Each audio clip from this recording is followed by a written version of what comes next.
নমস্কার। কিছুদিন পর থেকেই বিভিন্ন কলেজে ভর্তির জন্য অনলাইনে ফর্ম ফিল আপ পদ্ধতি শুরু হয়ে যাবে। তবে কিছু কিছু অটোনমাস কলেজে এখন থেকেই ফর্ম ফিল আপ পদ্ধতি শুরু হয়ে গেছে। অনুমান করা হচ্ছে মোটামুটি জুন মাসের মাঝামাঝি বা জুন মাসের শেষ থেকে হয়তো সেন্ট্রালাইজ অ্যাডমিশন পোর্টালের মাধ্যমে ফর্ম ফিল আপ শুরু হবে। 2024-এর আগে পর্যন্ত বিভিন্ন কলেজে ফর্ম ফিল আপ করার জন্য উচ্চ মাধ্যমিকের পর তখন কিন্তু কলেজ ওয়াইজ আপনাদের ফর্ম ফিল আপ করতে হতো। প্রত্যেক কলেজের জন্য আলাদা আলাদা ফর্ম সেই কলেজের ওয়েবসাইটে গিয়ে আপনাকে ফিল আপ করতে হতো, যার ফলে অনেকটা বেশি সময় লাগতো, খরচটাও অনেকটা বেশি হতো। যদিও লকডাউনের পর থেকে কলেজে ফর্ম ফিল আপ করার জন্য আগে যে পেমেন্ট করার ব্যাপার ছিল সেটা আর থাকেনি। লকডাউনের আগে কিন্তু প্রত্যেক কলেজ তাদের অনার্স সাবজেক্টের জন্য এবং পাস সাবজেক্টের জন্য আলাদা আলাদা করে পেমেন্ট করাতো, কিন্তু লকডাউনের পর সেই টাকার ব্যাপারটা উঠে গেছে। গত বছর অর্থাৎ 2024 থেকে সেন্ট্রালাইজ অ্যাডমিশন পোর্টালের মাধ্যমে ফর্ম ফিল আপ শুরু হয়েছে। সেন্ট্রালাইজ অ্যাডমিশন পোর্টালটা অ্যাকচুয়ালি কি, এখানে বিভিন্ন ইউনিভার্সিটির সমস্ত কলেজকে একত্রিত করা হয়েছে, যেখানে আপনার ফর্ম ফিল আপ একটিই হবে। মানে এই সেন্ট্রালাইজ পোর্টালেই আপনি আপনার সমস্ত ডাটা ইনপুট করে দেবেন এবং ওখান থেকেই আপনি টোটাল যতগুলো কলেজ আছে, মোটামুটি 400+ কলেজ আছে, সেই সমস্ত কলেজে আপনি আপনার চয়েস দিতে পারবেন। আলাদা আলাদা করে প্রত্যেক কলেজের ওয়েবসাইটে গিয়ে ফর্ম ফিল আপ করার দরকার নেই। আপনি একটাই মেন ফর্ম ফিল আপ করলেন, এবার ওখান থেকে আপনি চয়েস দিয়ে দিলেন। আপনি হয়তো বর্ধমান ইউনিভার্সিটির 3টে কলেজ চয়েস করলেন, বাঁকুড়া ইউনিভার্সিটির 2টো কলেজ চয়েস করলেন, কলকাতা ইউনিভার্সিটির 3টি কলেজ চয়েস করলেন। এইভাবে কিন্তু আপনারা ফর্মটা ফিল আপ করতে পারবেন। এতে আপনাদের সময় এবং খরচ উভয়ই বাঁচে। গত বছর অর্থাৎ 2024 সালে যেহেতু ফর্ম ফিল আপ হয়েছে, এবছরও ওই একই প্রসেসে সেন্ট্রালাইজ পোর্টালের মাধ্যমে ফর্ম ফিল আপ হবে। সেই জন্য আপনাদের ফর্ম ফিল আপ সম্পর্কিত কিছু আগাম ধারণা দিতে চাই। যখন ফর্ম ফিল আপ শুরু হবে তাহলে আপনাদের ফিল আপ করতে সুবিধা হবে।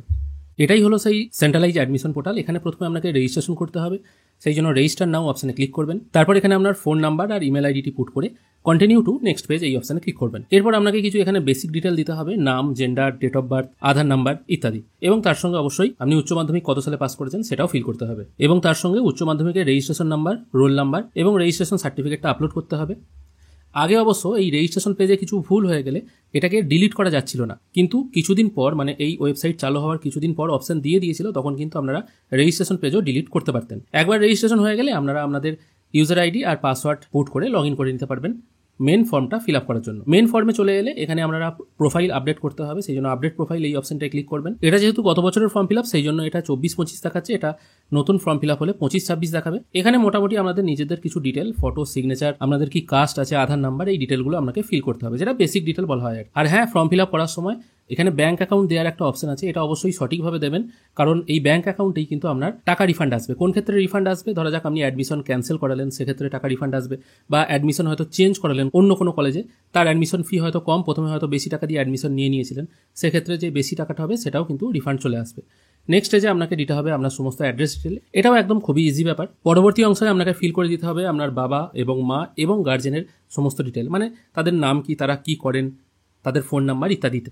এরপর চলে আসছে আসল জায়গা, যেখানে আপনাকে মাধ্যমিক এবং উচ্চ মাধ্যমিকের সমস্ত ডিটেল দিতে হবে, মানে আপনি কত নাম্বার পেয়েছেন। এই জায়গাটা একদম ভুল করবেন না, সঠিকভাবে দেওয়ার চেষ্টা করবেন।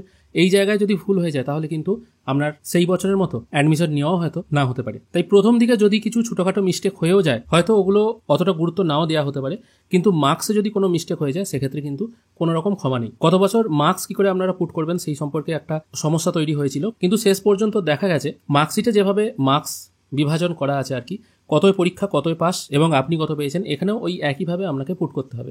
এখানে বাই ডিফল্ট সাবজেক্ট ওয়াইজ 80-20 এরকম চলে আসবে। এবার যদি কোনো সাবজেক্টে টোটালটা 100 নম্বরই হয়ে থাকে, সেক্ষেত্রে আপনারা সেটা এডিট করতে পারবেন। টোটাল 100 পরীক্ষা আপনি কত পেয়েছেন, ভাইবা যদি না থাকে ভাইবাটাকে আপনি ইনঅ্যাক্টিভ করে দিতে পারবেন।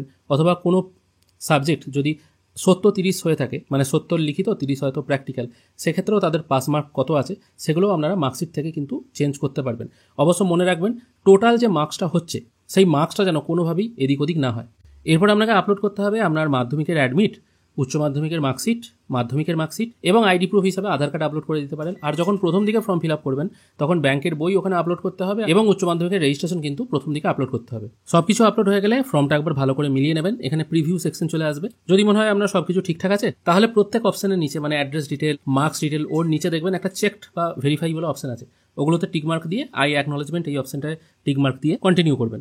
এরপর আপনাকে চলে আসতে হবে চয়েস ফিল আপ অপশনে। এবার এখান থেকেই আপনাকে কিন্তু কলেজটা চয়েস করতে হবে, মানে কোন কলেজে আপনি অ্যাডমিশন নিতে চান। কলেজ চয়েস আপনারা বিভিন্নভাবে করতে পারেন। সাবজেক্ট বা অনার্স সাবজেক্ট অনুযায়ী আপনারা কলেজ চয়েস করতে পারেন, ডিস্ট্রিক্ট ওয়াইজ কলেজ চয়েস করতে পারেন, ইউনিভার্সিটি ওয়াইজ কলেজ চয়েস করতে পারেন, এবং কোন কোন কলেজ এই পোর্টালে নথিবদ্ধ আছে সেই কলেজে আপনি চান্স পাবেন কিনা সেটাও আপনারা দেখতে পাবেন। এলিজিবল ক্রাইটেরিয়া কী আছে সবগুলোই কিন্তু আপনারা দেখতে পারবেন, এবং কতগুলো সিট আছে সব থেকে বড় কথা যেটা, সেটাও কিন্তু আপনারা দেখতে পাবেন। এই ভিডিওর ঠিক পরের ভিডিওতে আমরা আলোচনা করব সেন্ট্রালাইজ অ্যাডমিশন পোর্টাল থেকে কলেজ চয়েস আপনারা কি করে করবেন।